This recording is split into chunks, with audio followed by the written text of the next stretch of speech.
Hello, people, and welcome back to my YouTube channel, Out of Bounds. And we are back with football this time around, and I am joined with two guests, or actually just one guest, as I like to say, because since I was a regular on the show now, so as I said, he just helps with Come some. on. So Sam, how you doing?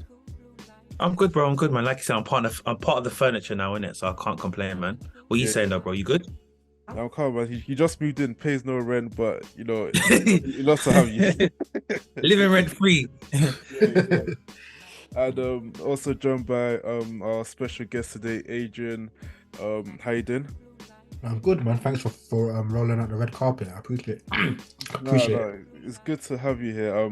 Obviously, just tell the people what team you support. Unfortunately, this year I'm a Liverpool fan, but I said unfortunate. You know when those top teams want to feel like it's being so bad for them, like Arsenal fans have been having it.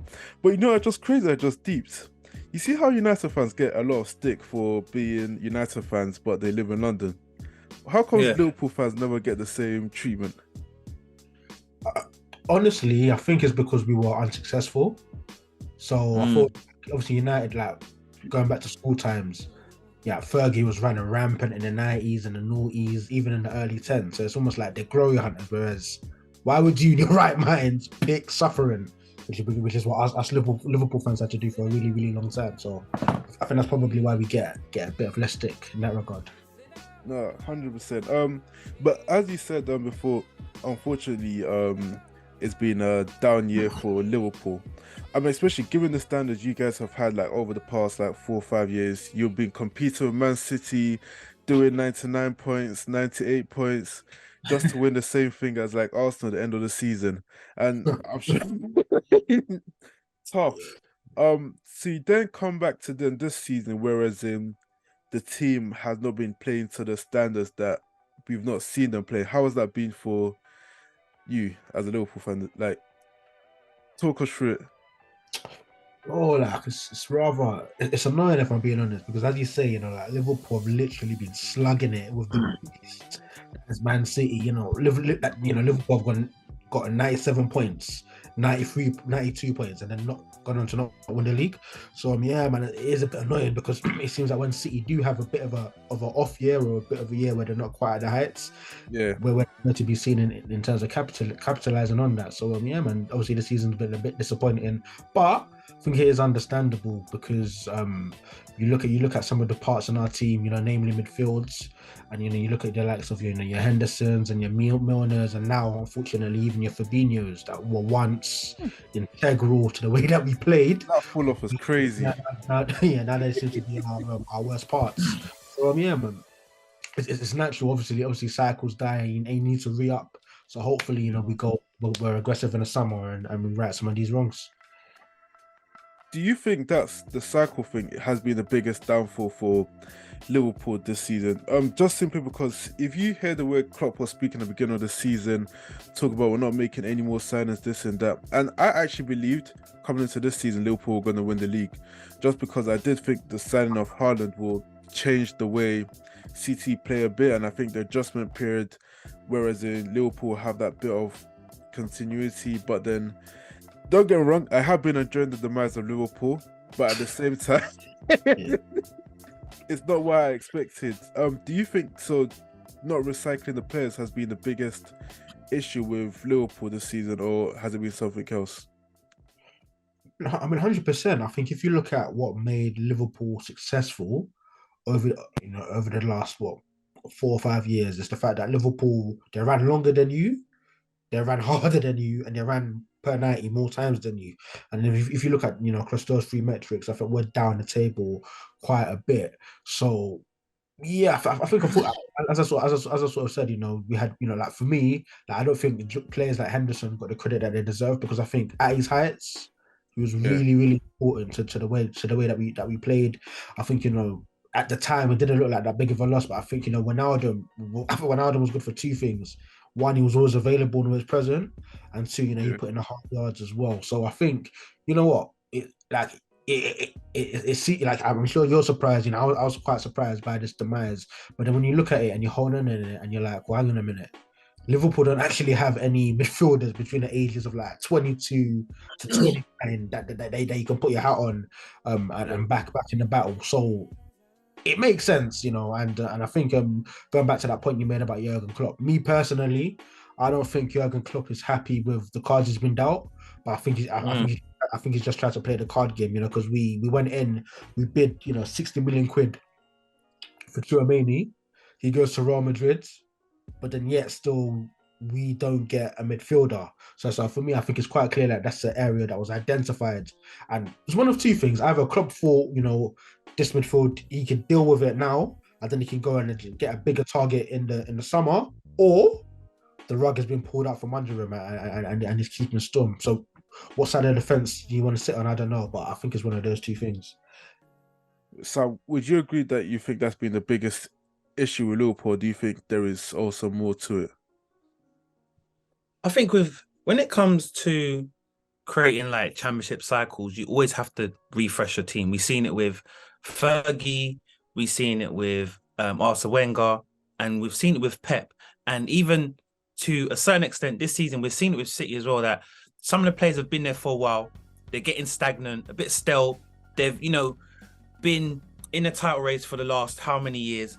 And that starts to happen. And look, we saw it with Liverpool in terms of they've never been big spenders, like outlays based on, okay, this is what FSG is going to spend. Normally they sell players and then they reinvest back into the team. And it kind of seems not self-sabotage, but sometimes we see Fergie do this. When he wants something, the ball doesn't give it to him. And just out of spite, you say, do you know what? Okay, cool. I want the midfielder. You didn't give me midfielder. So I'm not going to bring no one in. I'm going to let you see how dead the midfield's going to be without that refresh, because you can't be going to a season and you're still relying on injured Naby Keita, Oxlade-Chamberlain, that he shouldn't even still be at Liverpool, Naby Keita, you got Hendo, that's at the tail end of his career, and the type of player that is, he has to be young because he's pressing a lot, running, putting in the hard yards. You can't expect someone that's 31, 32 to be doing that week in, week out. And it's like, yes, they bought Nunes, but more time, if you're trying to go for the big trophies, you will buy like 3 mainstays. You'll buy maybe a centre-back, a midfielder, and a striker just to solidify where you're trying to go, just to have some freshen up. But you bought Diaz, then you went to go and get another striker. You had Jota before. So I just think where they didn't strengthen the midfield, which they needed, because Thiago's my guy, but he can't always be available for you. So you need to have someone that can be there when he's not fit. And when you look at Liverpool's midfield, not like they've always had creativity in the midfield, but right about now, the midfield's a bit stiff. There's no creativity.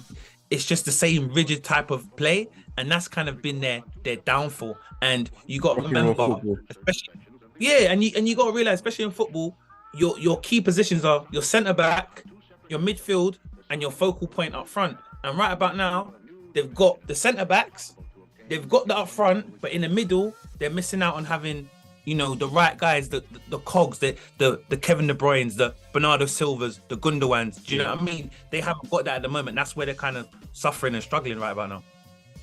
No, 100% agree. I think another thing as well, for me, I think when I look at this Liverpool team, and it's something I didn't really take into account until further down the season, was the mental fatigue of what they went through last season. Because up until literally the final week of the season, everybody was talking about Liverpool quadruple and all this run, because obviously they beat us twice in the Carabao Cup and the FA Cup, which people were saying are cups that Klopp doesn't take seriously, and Klopp was like, if I wanted to do it, I can't do it. So he goes and he collects those two, and people are like, the quadruple's on. And then you man scored that goal against when Salah scored, and everybody was bantering, talking about 3-2, this and that final day of the season, just for Gundogan to go and take that back. And then you also see Salah talking about revenge against Real Madrid, this and that. And then you go and lose the Champions League final, and it's like, damn, what more do I have to do? So I feel like the team could have been a bit demoralized coming into the season, especially like, do we have to keep on going for 99 points as well? But one other I just want to pick on is like in terms of individual players as well. Because I want to speak about Van Dijk.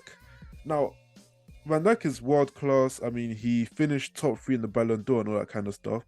But I've said before, I feel like Van Dijk has become some of a centre back that relies on the money in the bank of what he had in his Ballon d'Or charge season. In terms of, if you were to say me last season, I truly believe when him and Matip played, Matip was a better centre back of them two. And when obviously Matip has now got extra legs on him, Konate has gone down, and Gomez as well, I don't know what's happened to him. I do think the flaws of Van Dijk has shown a bit more in terms of he just doesn't engage in tackles. He's good at covering space and aerial threat, but in terms of stopping a guy one on one, I not that I can't say whether it's good or bad. I just don't feel like he engages in those things. Do you think the criticism of Van Dijk that has come within, especially this year, has been fair on him, or do you think there is more to do with the structure of the defense? Adrian. Bro, I think you're almost talking to the wrong person here, because I'm like the biggest Van Dijk supporter on the planet. Like for me, and when people like to throw certain Liverpool into certain conversations, they'd like to call Alisson the best keeper ever, well, keeper that the league's ever seen. I could throw to you Petr Cech, I could throw to you Petr Cech, Schmeichel. People talk about Robertson being the best left back ever. I talked to you about Ashley Cole, Steven Gerrard, Mo Salah. But for me, the player that I, without beyond all unreasonable doubt, vouch for is Virgil van Dijk, and I think by his own standards, he's had a poor season, and I think for me, things that I've never seen before are happening. So as you rightly said, his lack of engagement. Players are getting past him. Players are beating him in sprints. I mean, I saw Remo dust him. Like, I said, oh my god, what is happening here? So I do think that because I think if there is one flaw, because you look at Van Dijk, and for me, he's the prototype. Like, if you're gonna build a centre half from the ground up, it would be Van Dijk. And he's 6'4", he's quick, he's got an exceptional diag, exceptionally strong. He's a leader. He's a mountain of a man. Everything you want in the centre half, he has. And as you said, I think the only sort of blemish on him personally, in my opinion, is that lethargy, and it's that sort of lethargicness, and it's that bit of, I don't know if it's laziness or arrogance, maybe a bit of both. Wherein, as you do say, he doesn't like to engage.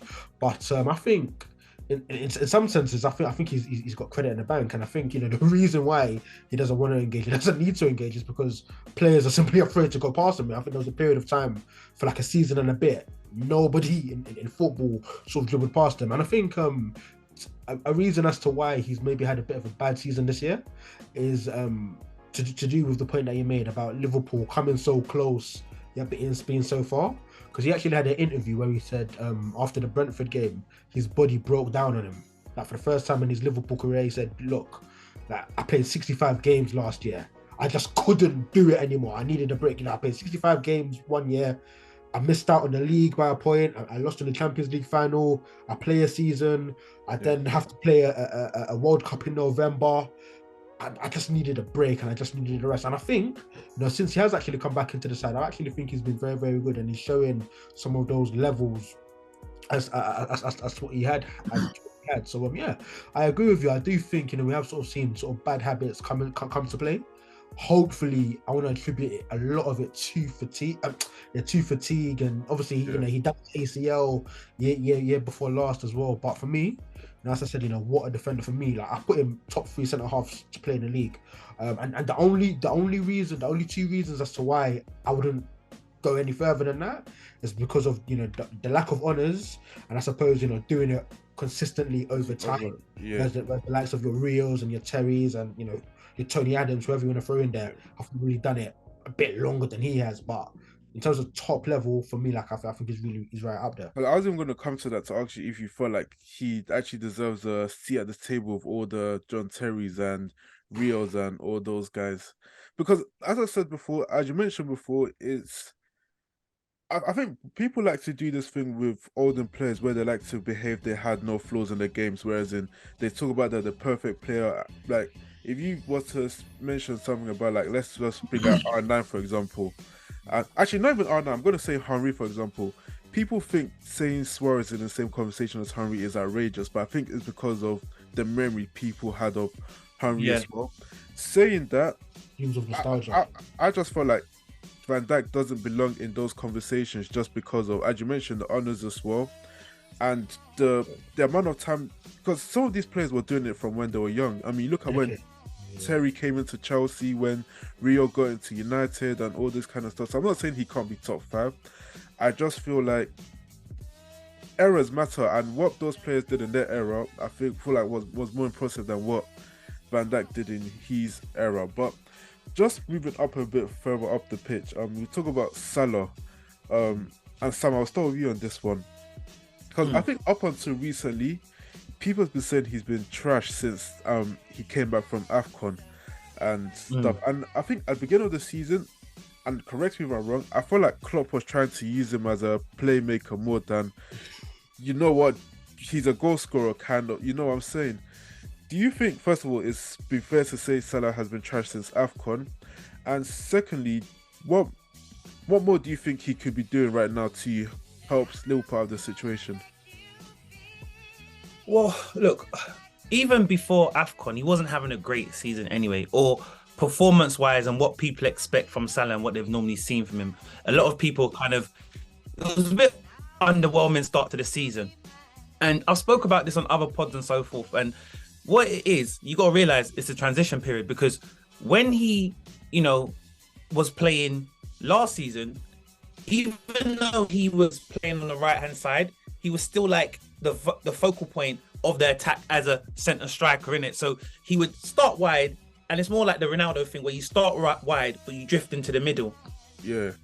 Now he's playing as in a sense, inverted winger. Before he would play as an inverted forward, now it's an inverted winger where you've got a vocal point, or at some point they would have a vocal point of Núñez up top, and Salah would have to be like a traditional wing in terms of servicing your striker. Whereas before, he's a guy that's gonna get the ball from the right hand side, try and beat people and bend it. Whereas now he has to facilitate and realize, oh, do you know what?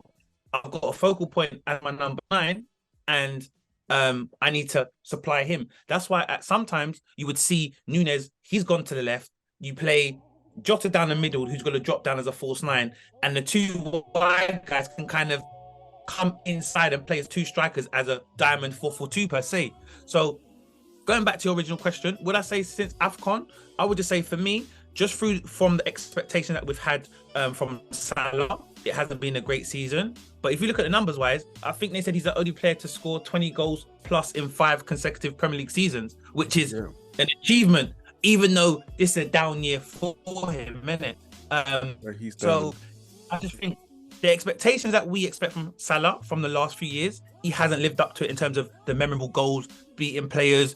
There was a point where Salah became like Ronaldo, where if you're out and you see Liverpool scored, Mo Salah scored. You don't have to check it. You could just he's on a score sheet. And there was a phase when Ronaldo was doing that in 08-09 and 07-08. You just check, you just see United score, Ronaldo's on a score sheet. So I just think if we was to rank it out of 10, I would say Salah's having a nice steady 7 season. Do you know what I mean? Nothing too great, but not bad. Funny, yeah? Well, it's funny you say that, because every time, like especially like last season before, Liverpool go 1-0 down, it's like job's not finished, because you know that there's always a Salah goal waiting in the back. Exactly. Go and make it 1-1. But it's funny you said that in terms of Salah and the focal point, because one player of Liverpool that I felt like I've defended like I was one of my own was like Bobby Firmino, because I felt like what he was giving to that Liverpool team was so important that it goes beyond stat sheet. And I think when I mean stat sheet, I think stats, the way people describe stats, it just goes and assists. I think if you start going into all the in-depth stats of distance covered and link-up plays and blah blah, you can see the value what Firmino gives or whatever. But the kind of profile of strikers or forwards that has now been brought in is completely different to what Firmino is. Do you think with these crop of players, Klopp can still bring Liverpool back to dominance with the forwards that he's got now? Adrian? So I actually think Sammy actually made some really good points as opposed to with regards to Mo Salah. I remember watching the Arsenal game, and I saw this guy have chalk in his boots like he was Jermaine Pennant in 06, and he was literally sitting in Tomiyasu pocket. I was furious, and I think A big part as to why maybe we've not necessarily gotten the best out of Mo Salah is because of two things. I think one, I think Darwin Núñez, I think, as much as he's starting to come good now, I think his misses and his adaptation phase was having an impact on us and was having an impact on the way that we play. And then if you see what Cody Gakpo does, he seems much more like a natural heir to Bobby's throne. And now we're starting to see Salah's now looking lively and looking like himself. Because as great as Mo Salah has been for us for the past 5 years, I think he does have some pretty obvious flaws. Every player. He's no Hazard. Huh? He's no Hazard. That's it. I mean, yeah, he's never got a year without scoring before. You're right. He's not Hazard. Yeah, but no, but yeah, I think, I think the best Mo Salah is the Mo Salah that's closest to the box because he's a lethal striker, and at the end of the year, he's always he always put up numbers no matter what he's doing. Yeah. Or no matter how he's played, he'll leave with 20 plus, and we take it for credit for granted as Liverpool fans because he does it every single year. And I think just to answer your question, I think Klopp is now had to. I said the R word about 5 times probably on this podcast. Rebuild, and slowly but surely, Klopp is almost sculpted a brand new front three. Where when you look at Núñez on the left and his chaotic self, defenders just can't handle him. Gakpo's a very cute player. Like he can sort of drop deep, and he's a really good dribbler, and his passing is pretty decent as well. Yeah. So and then he's a physical. He's a unit. He's like 6'4". Hold up play is decent. And then he does a lot of the things Firmino does, because I know it's cliche, but there was a quote where somebody said, if you watch the game, you don't see Firmino, but if you watch Firmino, you see the whole game, kind of thing. And if you look at the all the quotes from Liverpool players, because I think that's the best measure of finding out how impactful a player is looking at what their peers say about them. Everybody calls him, he's the MVP, he's the system, he gets us ticking. And look, unfortunately, he can't do what he was doing maybe 3-4 years ago, and there has that void in the Liverpool side. So I think to answer your question, I think Klopp is started to resculpt that front line, and now all of a sudden you're like Diaz to come back, Gakpo, Núñez, Salah still there. And then you've got your other cute little pieces like Jota, who he's had an injury ravaged year this year, but typically that's 15 to 20 goals all comps in your squad. So yeah, I'm excited about how that front line is looking, and if we can get close to the heights of your peak Mane, Firmino, Salah days, then we're cooking again. Wait, just a quick question before I move on to the next week. At any point this season, did you ever feel like, Klopp, you've taken us as far as you can take us, thanks for the memory, but it's time? Never. Not for a single second. Now, do I think Jurgen Klopp, he has a large part to play with the corners of our season? Yes. Do I think we should have ever been as low as 10th or wherever the hell we were in the league? No. And at the end of the day, could he have coached us to a better situation? 1000%. He's had a bad year by his own standards, but for me, like he's the man. Like I see people, they're not too sure, Klopp out, and it's funny because this is a man that's been excellent for the past 5 years, and then you'll have people saying, "Oh, I said 4 years ago, I said 3 years ago, I didn't think Klopp was right for the job," and all of this sort of stuff. No, this is true. After he's won everything, there is to win. You want to start? That's what I'm saying.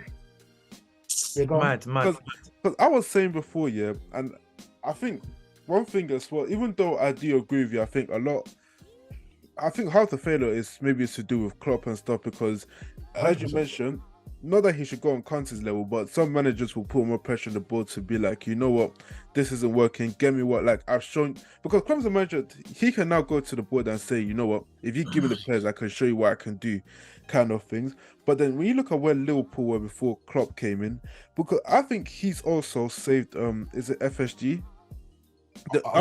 He saved their bacon. Yeah. That's why he's unsackable. Yeah, I think because if not for the job he did, these men would be getting banners out like what's it called, Arsenal fan TV were doing back or when Wenger was still around and stuff. But because Klopp was actually a manager that was able to develop players. I mean, you look at the signings that, I'm not to say Liverpool haven't made signings, but you look at, you've signed Mane, Van Dijk, Salah. None of these players were world class coming into the club. They all became world class playing with Klopp, which is why a lot of these players get branded with system players because of what they've done. But saying that, I mean, at the end of the day, when you reach a certain level of greatness, it's about what have you done for me lately. And as you guys know, you are now 5-2 down in the Champions. Is it 5-2? Is your guys 5-2 down in the Champions League? I lost count, but yeah, it's 5-2. Something like that. Something like that, I think. Before do you guys believe? Because within them 3 weeks, Liverpool have found a bit of form now. And we'll just touch a bit on the 7-0 slapping. Do you guys think that tie is done, or can Liverpool still salvage something and come back in the Champions League? Sam, you can go first. I'll let you go first. All right, cool. I'll quickly go. I was gonna say Adrian. To be honest, I think they can't salvage it. The tie is done, man, because Real Madrid are gonna have to capitulate for Liverpool to win the tie, because they've changed it with their away goals thing now anyway. So they have to just win out. So and I see Real Madrid, even though Real Madrid haven't been on a great form, because it's weird. Like Real Madrid lost to Barcelona, but Barcelona lost to Man United, but Liverpool slapped Man United 7-0. It's mad how football works, isn't it? But yeah, I don't see Liverpool just going to the Bernabeu and slapping Real Madrid 6-0. I don't see that happening, or winning 5-0. Do you know what I mean? So I think it's done and dusted. Liverpool's main thing and main objectives for this season is just finishing in the top 4, getting the Champions League for next season, and then building that midfield and building that team. And I think even if Klopp was to go, just to going back to the previous conversation I had, even if Klopp was to go, Liverpool need to take that advantage and be that first mover and give Xabi Alonso that opportunity, because we've seen what he's doing with Bayer Leverkusen, and he's from that Pep school, innit, where them man are critical thinkers when it comes to, you know, football. And we've seen what these prodigies of Pep are doing, Company, Xavi and Arteta. And I think if you want to, you know, be future proof and be on that new wave of the new manager, if Klopp was to go at any point, the first thing they need to do before they think about Gerrard, go and tap in with Xabi Alonso first. Xabi Alonso first. We're going to tap him with a barge pole, man.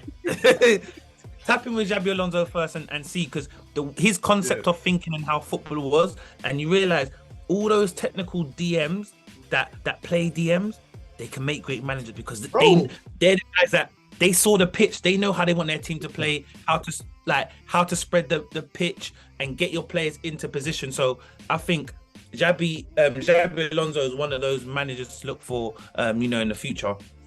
Bro, you've made an excellent point, because when we look at it, all the CMs that their acceleration was below 58 on FIFA, even like Michael Carrick. Exactly, he's doing a great job. That Dana Barra. And then if you look at like your PMP man, or your Brexit man, your Lampard, your Stevies. No. Exactly. They've had howlers. Roy Keane howlers. Stinkers. Yeah. Stinkers, yeah. So maybe the culture. So maybe maybe Luka Modric. Let's just get ahead of the curve. Let's get him his culture. Exactly. All right, so moving forward, because you guys are now 5th in it, and you're now firmly back in. Unlike Chelsea, you guys actually made it out of the mud and actually started putting results together. But the thing is, so with Chelsea is, if we want to end up in Europa League, yeah, I don't think that would be that detrimental to Chelsea going forward, because the thing is, as well as it might seem, I can actually picture players like Kovacic and Mason Mount, like with the Europa League thing, because I've seen it before. Like, it's nothing new to me. Like, over the past decades, I've seen Chelsea playing the Europa League for 2 years, but since Liverpool have gone on this stretch and go hanging with Man City have never had a scale of, you know what, they will never make the Champions League.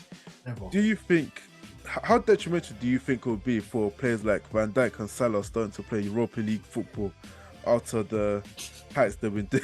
Yeah, What's right. wrong with you? Why you do this?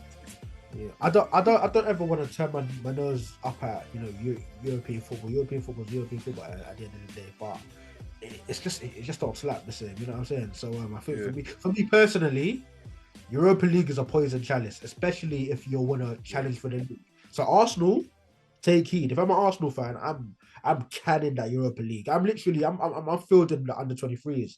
What's the name of that 12-year-old that played against Brentford? Ethan. I'm giving Ethan some minutes. It's tail ends only. That's the 12-year-old.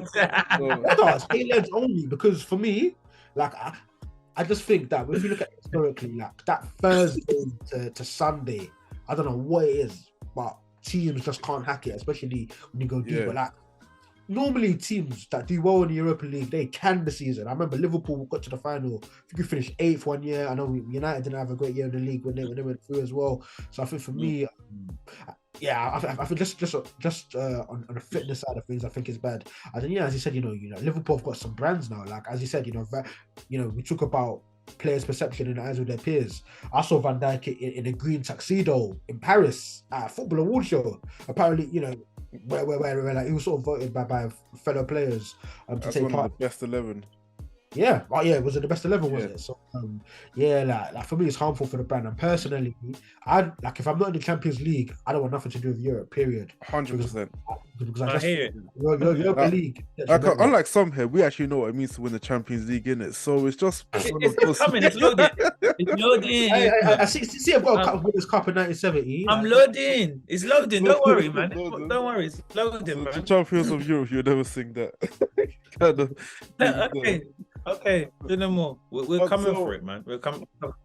Thanks, Chelsea, man. You say football with that one. Kai Havertz. I don't really like him, but Wait, bro. Are you saying Chelsea say football? Aren't Chelsea the same as Man City? You know what? They are, but Oil money. it's Oil the money. money. We're not the Even I've same. no longer. They're longer, but we've caught up with them. We've got the same amount of Premier Leagues as them. So we're basically the same level. We're basically the same level. Oh, matching. To be fair, But no Europe. Like that European Cup holds weight. but I'm telling Yeah, you. that's what I'm trying to say. But we can catch up with them. We can catch up with them within the next 3 seasons, though, because next season. Bro, I'll be real. In an ideal world, I don't want none of you lot to win it.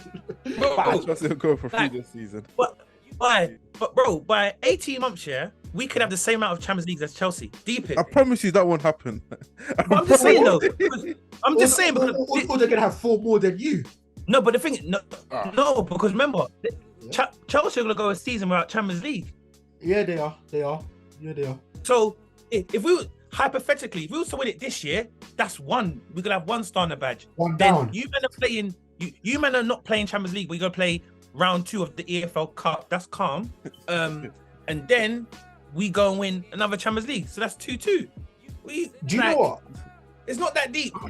Yeah, I'm not entirely sure that the will be in, but I am actually fearful of that. I do think once City get that first notch under their belt, Pepper showed me who he is. they can win 2 or 3. No, because can I be real? I reckon if City beat Chelsea, when was it? 2020 or whenever, right?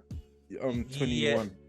2021. I reckon if City beat Chelsea in 21, by 24, by that time, I would have seen another one within those 3 seasons. I don't know. There's just something about momentum. As Kanye said, I guess we'll never know. Yeah, because bro, football heritage is a real thing. Yeah, you see Real Madrid. That was autopilot last season. Yeah, that was 13 Champions Leagues under our belt. But again, that was us though. That was us with the rookie small boy errors, isn't it? Yeah, errors. They calm, be composed. We was going, bro. I was chilling. I was like, yeah, we're going to back-to-back finals. Then I just see, what's it called, Sky Sports News. I see 2-1. I said, fucking hell, got extra time. What the fuck's this? It's like, just 1-1. No, I said, that's what I said. When you got that pedigree, like, and especially, I love that team. It's not like pedigree of like you're celebrating Champions League that these men won in 2001. It's ones that they've won 2014, 16, 17, 18. But obviously, we'll just bring this in. And just lastly, so before we close, what would you count as successful Liverpool this season? This season can't be successful. There's no chance. There's no chance of success. What we can do to rescue the season is top four finish we're in the Champions League, and then we can do the rebuild properly. Because I don't know with regards to how much of the budget is impacted. I don't know how much of the attraction with regards to players is impacted by us not being in the Champions League. So I think sort of get to the Champions League. Yeah. Beating Real Madrid is a pipe dream. Don't get me wrong. If we do score in the opening 10 minutes, like I think my glasses will come off. But I think we've given. Yeah, I'm aware, bro. I'm leaning forward, but I think we've given ourselves too much work. But yeah, top 4. Let's salvage this horror season, because that's what it is. We've gone from 92 points to at one point 8th, 9th, 10th in the league. So it's been a disaster. But we can salvage it by getting top 4, I think. Just a quick one, Adrian. Just on your end, if it's obviously you finished top 4. Yeah. 3 players that you want to bring in to this Liverpool squad. 3 players. Excellent question. I think the obvious one is Jude Bellingham. I just think the athleticism, the industry, cliche I know, but he does look a bit like a Steven Gerrard. To be fair, I don't think he's necessarily great at passing or shooting, but I think Bellingham will be one. There's a boy. I think his name's Kone. Plays for Mönchengladbach. He's a striker. No, he's like a CDM. Okay. I might have got the name wrong, but I see sort of clips of him. He's just a ball winner. Like he's strong. Just wins the ball. So say he's good. And then you know what? If I'm being cheeky, I know I sort of spoke about Liverpool's front line looking in good nick. But let's just say for some reason Diogo Jota leaves, and we were able to sort of get Victor Osimhen. That's mental. Yeah, that's mental. And to have that sort of weapon with Nunes, with Gakpo, with Salah, and as I said, I'm probably playing Football Manager with that one. I hear it. But yeah, I mean, what a player! Like he's pulling up trees. And you did one rookie error there, bro. You told your signings to a Chelsea fan. You know Todd Bowley. You know guys. You're gonna go and sign Osimhen now and Bellingham. You're gonna go and steal them. I forgot. You gave the Fugazi predictions first. You know the Fugazi ones, and then the CIA agent go and talk to Todd Bowley and go and tell him. Todd Bowley, you listening? I forgot his director of football was Sky Sports News. My bad. Exactly. But yeah, I really appreciate you for jumping in, Adrian. It's really insightful. Just a head of perspective from a Liverpool fan. Do you have any platforms that you want to shout out for yourself? Oh yeah, man.